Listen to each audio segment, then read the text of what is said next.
Roger Martin is on the other end of our AT&T line this morning, the day before the vote on Proposal 1 that would raise the sales tax from 6 to 7%. He is with Martin Waymire. Thank you for being available this morning. Michael, Patrick, thank you for having us. So tell me about the flourish, or flurry, if you will, this last weekend. You guys were running around the road so much it caused an earthquake, from what I could tell. Yeah, right.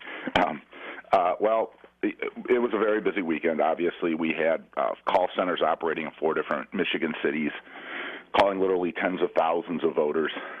We were at the NAACP dinner, and we had volunteers there last night in Detroit, knocking on doors in key parts of the thumb, Detroit and West Michigan. Obviously, the bus tour, as you noted, resumes today with the governor. We're in Lansing, Howell, and then we end up in Detroit this afternoon. I think that ended up being like a 10-city tour over 3 days.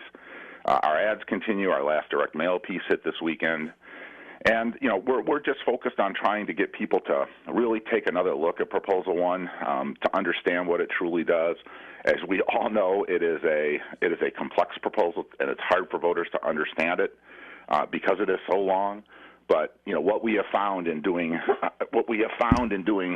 more than 600 community presentations across the state over the last 9 weeks or so is that when we can get in a room with people, when we can really help them understand the policy sense behind it, you can feel the body language in the room change, and you can see heads starting to knock, but it really takes that much time to get them to understand it.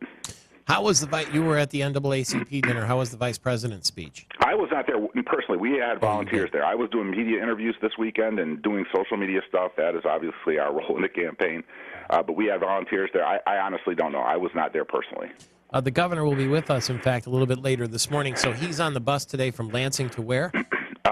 I believe we go to Howell, and then we end up in Detroit this afternoon with Mayor Duggan and Wayne County Executive Evans and some other leaders from Southeast Michigan who support Proposal 1. Okay, plenty of support, and the turnout is going to decide it, really, isn't it? What number do you need in terms of turnout in order to win?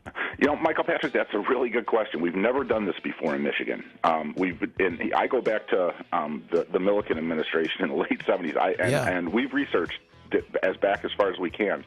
We've never had a May off-year single-issue election ever before. So it'll be unprecedented, and down the stretch they come.